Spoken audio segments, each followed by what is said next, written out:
Hello, ನಮಸ್ಕಾರ. ಇವತ್ತು ನಾವು ಲೆಗ್ ವರ್ಕೌಟ್ ಮಾಡೋಣ. ಲೆಗ್ ವರ್ಕೌಟ್ ಮಾಡೋಕ್ಕಿಂತ ಮುಂಚೆ ಕೆಲವೊಂದು ಫ್ಯೂ ಪಾಯಿಂಟ್ಸ್ ಹೇಳ್ತೀನಿ. ಏನಂತಂದರೆ, ನಾನು ಯೂಶ್ವಲಿ ಲೆಗ್ ವರ್ಕೌಟ್ ಮಾಡುವಾಗ ಶೂಸ್ ತುಂಬ ಮುಖ್ಯ. ಶೂಸ್ ಇಲ್ಲದೆ ನಾನು ವರ್ಕೌಟ್ ಮಾಡ್ತೀನಿ, ಯಾಕಂದರೆ ತುಂಬ ಫ್ಲ್ಯಾಟ್ ಆಗಿರುತ್ತೆ. ಅದು ನನಗೆ ಇನ್ನೂ ಒಳ್ಳೆ ಬ್ಯಾಲೆನ್ಸ್ ಕೊಡುತ್ತೆ.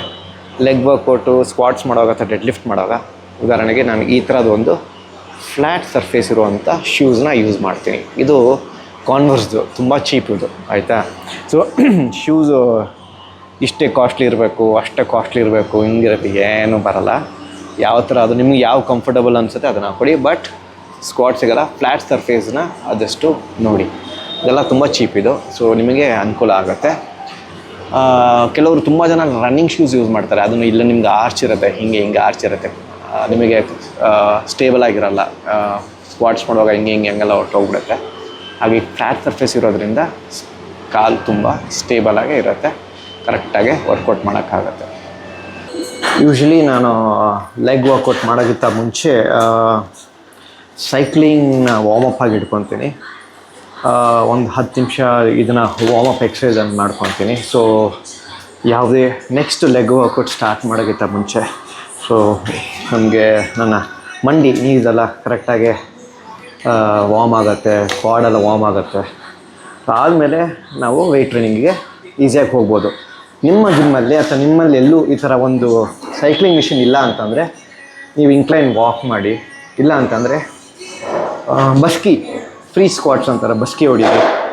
ಒಂದು 25, 30, 50, 100 ಎಷ್ಟಾದರೂ ಹೊಡೆದು ಸ್ವಲ್ಪ ಚೆನ್ನಾಗಿ ವಾರ್ಮ್ ಆಗಬೇಕು, ರೆಡಿ ಆಗಬೇಕು ಕಾಲು. ನೆಕ್ಸ್ಟ್ ವರ್ಕೌಟಿಗೆ ನಾವು ಹೋಗೋಕ್ಕಿಂತ ಮುಂಚೆ ಸಡನ್ನಾಗಿ ನೀವು ವಾರ್ಮಪ್ ಮಾಡದೆ ವರ್ಕೌಟ್ಗೆ ಹೋಗ್ತೀರಿ ಅಂತಂದರೆ ಇಂಜುರಿ ಆಗೋ ಸಾಧ್ಯತೆಗಳಿದ್ದಾವೆ. ಮಂಡಿಯಲ್ಲೇ ಅಥವಾ ಕಾಲು ಮಜಲಲ್ಲೇ ಏನಾದರೂ ಮಜಲ್ ಟೇರ್ ಆಗೋ ಸಾಧ್ಯತೆಗಳಿರ್ತವೆ. ಸೊ ಅದಕ್ಕೆ ಸೇಫ್ಟಿ ಪ್ರಿಕಾಷನ್ಗೆ ಚೆನ್ನಾಗಿ ವಾರ್ಮಪ್ ಮಾಡಬೇಕು. ವಾರ್ಮಪ್ ಇಲ್ಲದೆ ಯಾವುದೇ ಎಕ್ಸಸೈಸು ಮಾಡೋಕ್ಕೆ ಹೋಗಬೇಡಿ. Warm up is so important. ಈಗ ಸೈಕ್ಲಿಂಗ್ 10 ನಿಮಿಷ ವಾರ್ಮಪ್ ಮುಗೀತು. ಸೊ ಬೇಸಿಕ್ಲಿ ನನಗೆ ಸ್ಕ್ವಾಟ್ಸ್ ಅಂದರೆ ತುಂಬ ಇಷ್ಟ. ಅದೊಂಥರ ಸ್ಕ್ವಾಟ್ಸ್ ಬಂದು ಕಿಂಗ್ ಆಫ್ ವರ್ಕೌಟ್ ಅಂತೀವಿ. ಸ್ಕ್ವಾಟ್ಸ್ ಸ್ಟಾರ್ಟ್ ಮಾಡೋಕ್ಕಿಂತ ಮುಂಚೆ ಒಂದು ಪ್ರಿಪ್ರೇಷನ್ ಅಂತ ಮಾಡ್ಕೊತೀನಿ, ವಾರ್ಮಪ್ಪು. ನೆಕ್ಸ್ಟ್ ಈ ವರ್ಕೌಟು ಇನ್ನೂ ಚೆನ್ನಾಗಿ ಸ್ವಲ್ಪ ಎಕ್ಸ್ಟೆನ್ಷನ್ ಮಾಡಿಕೊಂಡು ಕಾಲನ್ನ ಸ್ವಲ್ಪ ಎಕ್ಸ್ಟ್ರಾಕ್ಟ್ ಮಾಡಿಕೊಂಡು ಸ್ವಲ್ಪ ರೆಡಿ ಆಗಿಬಿಟ್ಟು ಹೆವಿ ವೇಟ್ ಸ್ಕ್ವಾಟ್ಸ್ ಹೋಗ್ತೀನಿ. ಯೂಶ್ವಲಿ ಇದು ಲೆಗ್ ಎಕ್ಸ್ಟೆನ್ಷನ್ ಅಂತ ಒಂದು ಮಿಷಿನ್ ಇದು. ಇದನ್ನು ನಾನು ಒಂದು 4 ಸೆಟ್ ಮಾಡ್ತೀನಿ. 2 ಮೀಡಿಯಮ್ಮು, 2 ಸೂಪರ್ ಹೆವಿ. ಓಕೆ, ರೆಡಿನಾ? ಸೊ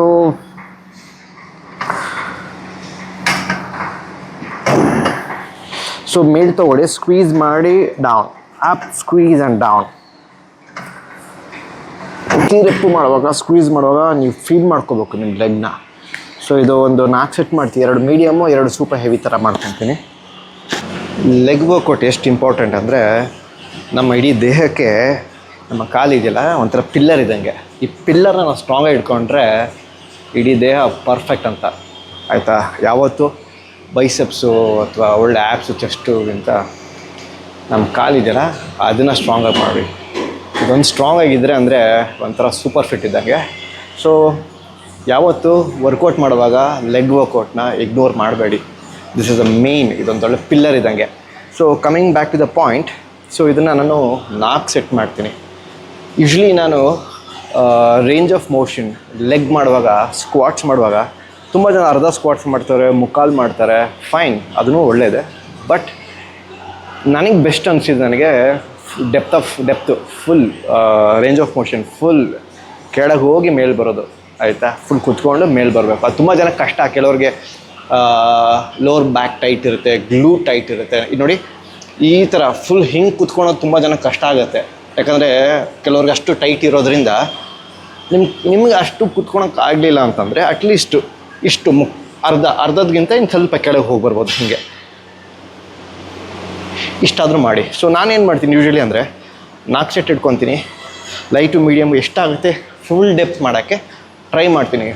10, 12, 14 ಕೌಂಟ್ಸ್ ಇಟ್ಕೊಂಡು ಹೋಗ್ತಾ ಕೌಂಟ್ಸ್ ಕಮ್ಮಿ ಆಗುತ್ತೆ. 6 ಕೌಂಟ್ಸು, 8, 5 ಅಂತ ಹೆವಿ ಹೋಗ್ತಾ ಹೆವಿ ನನಗೆ ಫುಲ್ ಡೆಪ್ತ್ ಆಗಲಿಲ್ಲ. ಯೂಶ್ವಲಿ ನನಗೆ ಯಾರು ನಾನು ಒಬ್ಬನೇ ವರ್ಕೌಟ್ ಮಾಡೋದ್ರಿಂದ ಪಾರ್ಟ್ನರ್ ಇರಲ್ಲ.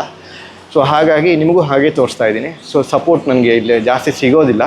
ಹಾಗಾಗಿ ಏನು ಮಾಡ್ತೀನಿ, ಹೆವಿ ಹೋಗ್ತಾನೆ ಏನು ಮಾಡ್ತೀನಿ, ಅರ್ಧ ಮುಕ್ಕಾಲಿಗೆ ಬ್ಯಾಲೆನ್ಸ್ ಮಾಡ್ಕೊತೀನಿ ಫುಲ್ ಆಗಲಿಲ್ಲ ಅಂತಂದರೆ, on the safer side.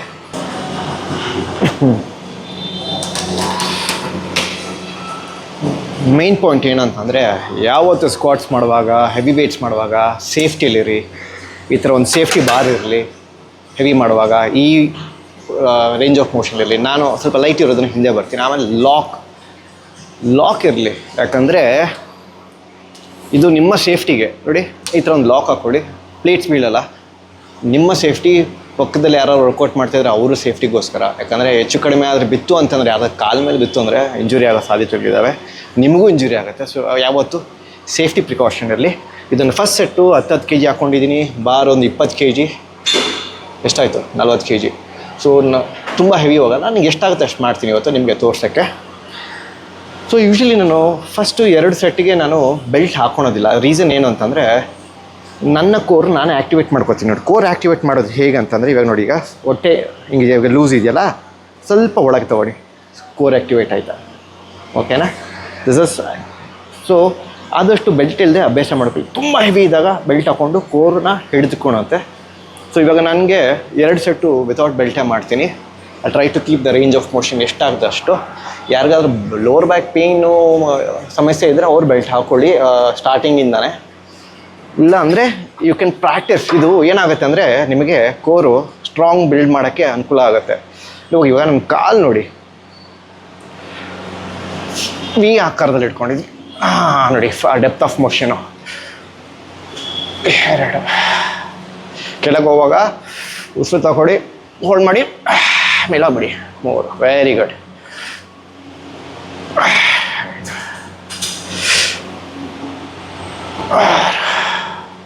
Full chest forward ಇರಲಿ, ಒಳ್ಳೆ ಆರ್ಚ್ ಇರಲಿ, ಬ್ಯಾಕು ಕೋರ್ ಆ್ಯಕ್ಟಿವೇಟ್ ಇರಲಿ. ಈಗ 2ನೇ ಸೆಟ್ಟು. ಇದನ್ನು ಆದಷ್ಟು ಡೆಪ್ತ್ ಹಿಡ್ಕೊತೀನಿ. 8 ರಿಂದ 10 ಮಾಡೋಕ್ಕೆ ಪ್ರಯತ್ನ ಪಡ್ತೀನಿ.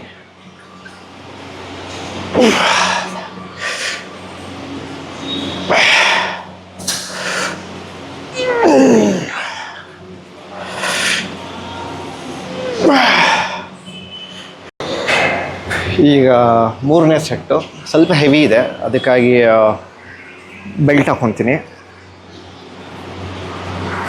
ಸೊ ಎಷ್ಟು ಟೈಟಾಗಿ ಹಾಕ್ತೀರಾ ಅಷ್ಟು ಒಳ್ಳೆಯದು. 1. 2ನೇದು ಸ್ಕ್ವಾಟ್ ಪೊಸಿಷನ್. ನಿಮಗೆ ನೋಡಿ, ಶೋಲ್ಡ್ರ್ ಬಿಡ್ತು ಇಲ್ಲಿಂದ, ನೋಡಿ ಇದು ಶೋಲ್ಡ್ರ್ ಬಿಡ್ತು. ಸ್ವಲ್ಪ ಒಂಚೂರು ವಿ ಆಕಾರದಲ್ಲಿ ಇಟ್ಕೊಳ್ಳಿ. ವಿ ಆಕಾರದಲ್ಲಿ ಇಟ್ಕೊಂಡಾಗ ಡೆಪ್ತ್ ಹೋಗಿ ಹಿಂಗೆ ನೀಟಾಗಿ ಬರ್ಬೋದು. ಇದು ಈ ಪೊಸಿಷನ್, ಓಕೆನಾ. ಈಗ 3ನೇ ಸೆಟ್ಟು 80 kg. ಇದನ್ನು ಟ್ರೈ ಮಾಡ್ತೀನಿ ಫುಲ್ ಡೆಪ್ತ್ ಹೋಗೋಕ್ಕೆ. ನೋಡೋಣ 5, 6 ಎಷ್ಟಾಗುತ್ತೆ ಅಂತ.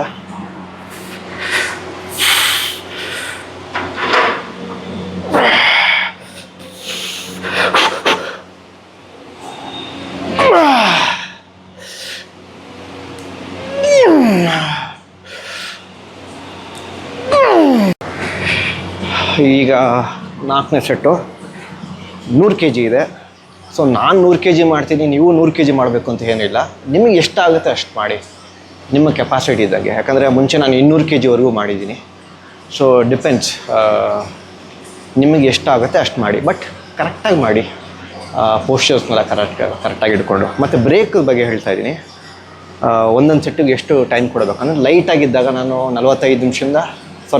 45 ಸೆಕೆಂಡಿಂದ 1 ನಿಮಿಷವರೆಗೆ ಬ್ರೇಕ್ ಕೊಡ್ತೀನಿ. ನೆಕ್ಸ್ಟ್ ಸೆಟ್ಟಿಗೆ 1-1.5 ನಿಮಿಷ. ಆಮೇಲೆ ಹೆವಿ ಆಗ್ತಾ 1 2 ನಿಮಿಷವರೆಗೂ ನಾನು ರಿಕವರಿ ಬ್ರೇಕ್ ಕೊಡ್ತೀನಿ. ಈಗ ಸೂಪರ್ ಹೆವಿ ಇರೋದ್ರಿಂದ 1-2 ನಿಮಿಷ ಬ್ರೇಕ್ ಕೊಟ್ಟು ಸ್ಟಾರ್ಟ್ ಮಾಡ್ತಾಯಿದ್ದೀನಿ.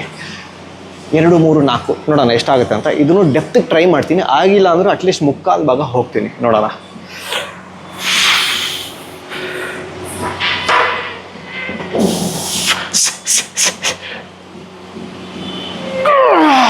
ತುಂಬ ಹೆವಿ ಇದೆ.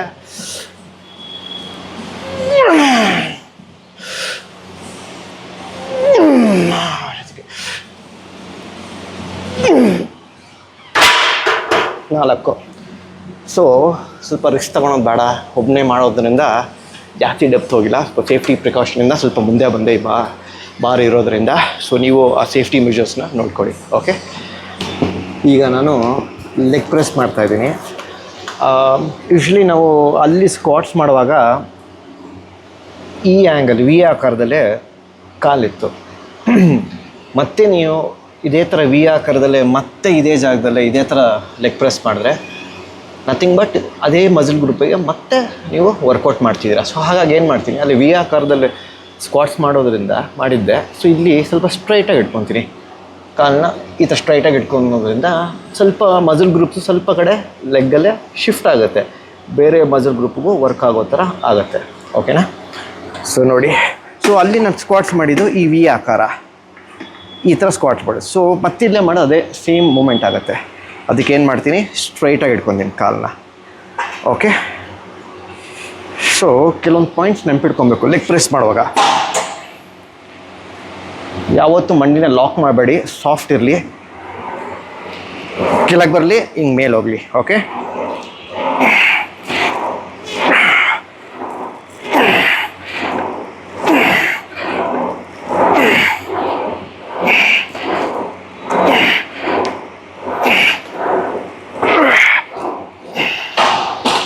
ಸೊ ಇದನ್ನು ಅಷ್ಟೇ 4 ಸೆಟ್ ಮಾಡ್ತೀನಿ.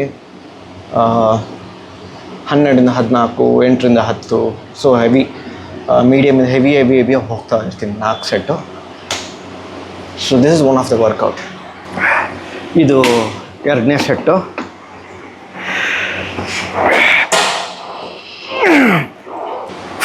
ಇದು 3ನೇ ಸೆಟ್ಟು.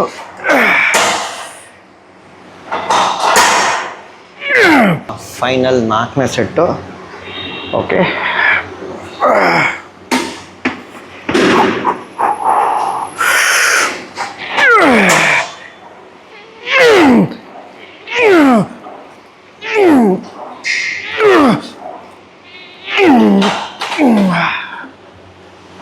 That was good. ಈಗ ಕ್ವಾಡ್ ಮುಗೀತು. ಕ್ವಾಡ್ರೈಸೆಪ್ಸ್ ಮುಗಿದ ತಕ್ಷಣ ನನಗೆ ಮೇನ್ ಫಿನಿಷಿಂಗ್ ವರ್ಕೌಟ್ ಕ್ವಾಡ್ರೈಸೆಪ್ಸ್ಗೆ ಮಾಡೋದು ಇದು ವಾಕಿಂಗ್ ಲಂಜಸ್ಸು. ಇದೊಂದು 2ರಿಂದ 3 ಸೆಟ್ ಮಾಡ್ತೀನಿ. ಒಂಥರ ಎಂಡಲ್ಲಿ ಇಟ್ಕೊತೀನಿ, ಒಂಥರ ಫಿನಿಷಿಂಗ್ ವರ್ಕೌಟು. ಕ್ವಾಡ್ ವರ್ಕ್ ಆಗುತ್ತೆ, ಗ್ಲೂಟ್ಸ್ ಮಸಲ್ಗೆ ವರ್ಕ್ ಆಗುತ್ತೆ. ಸೊ 10 kg ಡಂಬಲ್ ತೊಗೊಂಡಿದ್ದೀನಿ.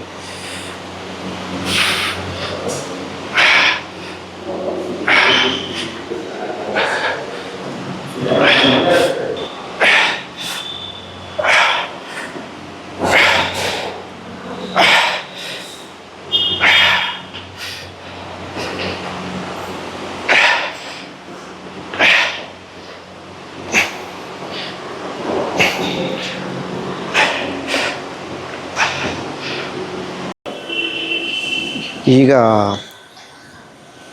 ಕ್ವಾಡ್ಸ್ ಎಕ್ಸಸೈಸ್ ಮುಗೀತು. ಇದೊಂದು ಮುಗಿದ್ರೆ ಸಾಕಾಗಲ್ಲ. ಇಲ್ಲಿ ಹ್ಯಾಮ್ಸ್ಟ್ರಿಂಗ್ಸ್ ಅಂತ ನಿಮ್ಮ ಹಿಂದಿನ ಭಾಗದಿಂದ ಇಲ್ಲಿವರೆಗೂ ಹ್ಯಾಮ್ಸ್ಟ್ರಿಂಗ್ಸ್ ಅಂತ ಇದೆ. ಇದೊಂದು ಮಸಲ್ ಇದೆ. ಸೊ ಇದಕ್ಕೆ ನಾನು ಯೂಶ್ವಲಿ 2 ಎಕ್ಸಸೈಸ್ ಮಾಡ್ತೀನಿ. ಇದು ತುಂಬ ಜಿಮ್ಮಲ್ಲಿ ಕೆಲವ್ರದ್ದು ಸೀಟೆಡ್ ಹ್ಯಾಮ್ಸ್ಟ್ರಿಂಗ್ಸ್ ಕರ್ಲ್ ಇರುತ್ತೆ, ಕೆಲವರು ಲೈಂಗ್ ಡೌನ್ ಹ್ಯಾಮ್ಸ್ಟ್ರಿಂಗ್ಸ್ ಕರ್ಲ್ ಅಂತ ಇರುತ್ತೆ. ಸೊ ಇದನ್ನು ನಾನು 3 ಸೆಟ್ ಮಾಡ್ತೀನಿ. ಇದ್ರ ಜೊತೆಗೆ ಸ್ಟಿಫ್ ಲೆಗ್ ಡೆಡ್ ಲಿಫ್ಟ್ ಅಂತ ಮಾಡ್ತೀನಿ, ನಿಮಗೆ ತೋರಿಸ್ತೀನಿ ಹೇಗೆ ಅಂತ.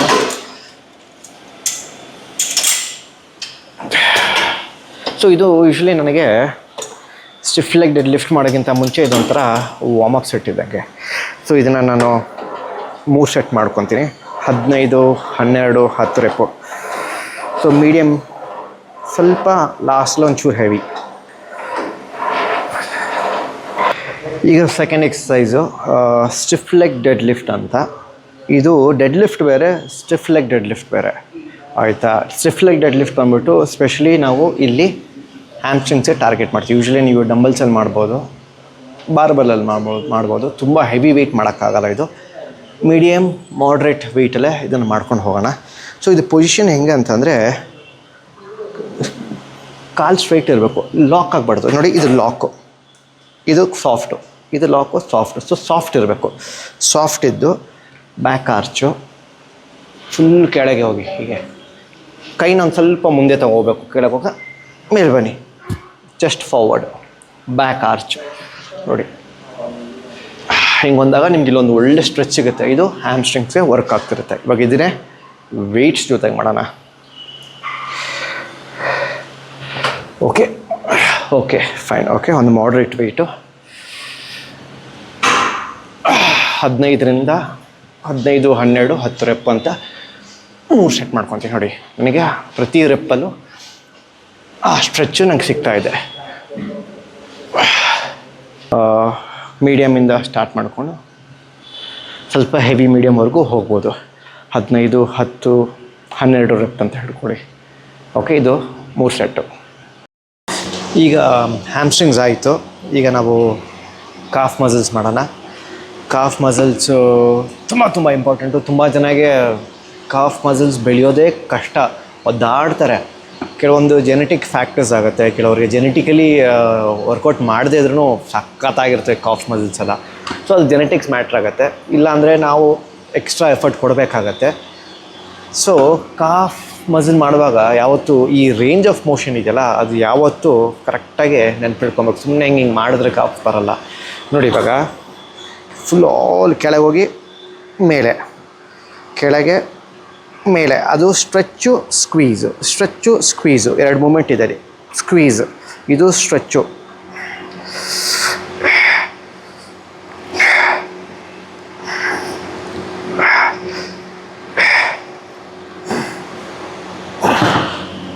ಸೊ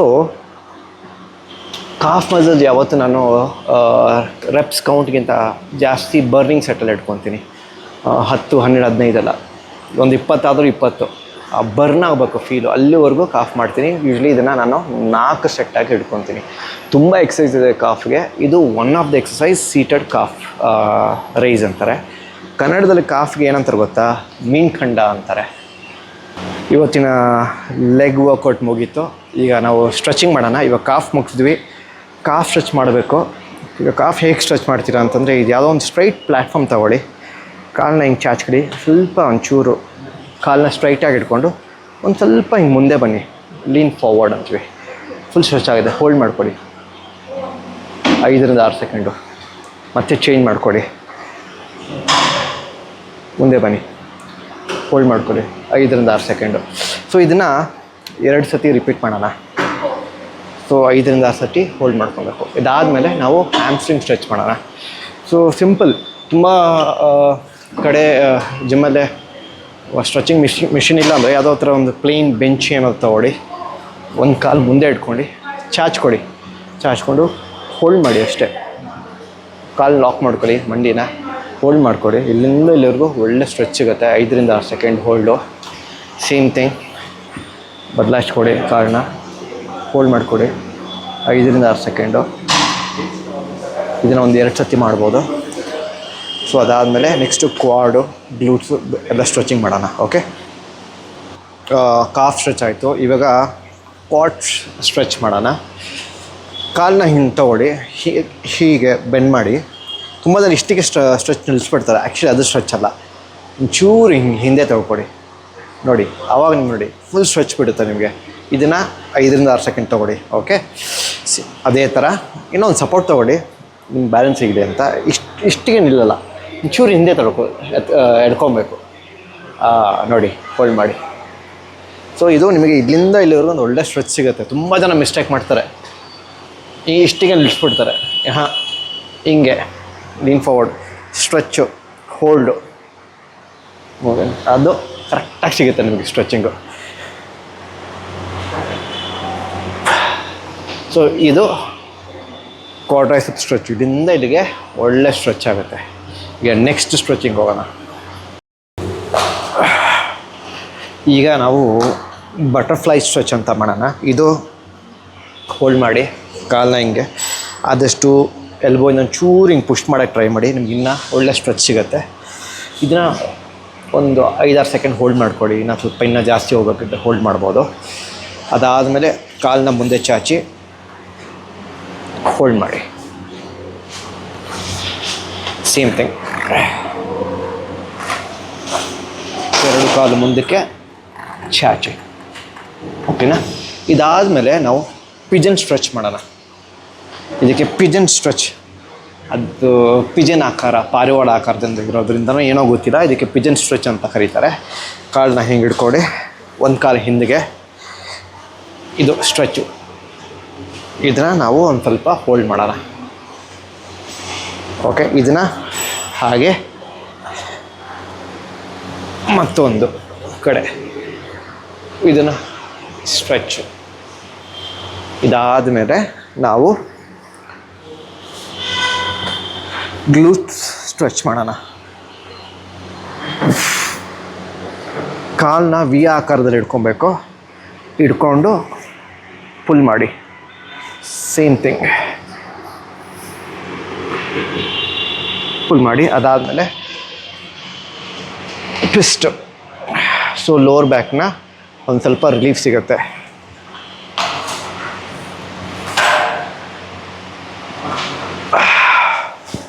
ಸೊ ಸ್ಟ್ರೆಚ್ಚಿಂಗ್ ಅಟ್ಲೀಸ್ಟ್ ಒಂದು ನೀವು 10 ನಿಮಿಷ ಆದರೂ ವರ್ಕೌಟ್ ಆದಮೇಲೆ ಸ್ಟ್ರೆಚ್ಚಿಂಗ್ ಅಂತಲೇ ಮೀಸಲಿಡಬೇಕು. ಯಾಕಂದರೆ ಆ ಸ್ಟ್ರೆಚ್ಚಿಂಗ್ ನೀವು ಟೈಮ್ ಕೊಡಬೇಕು.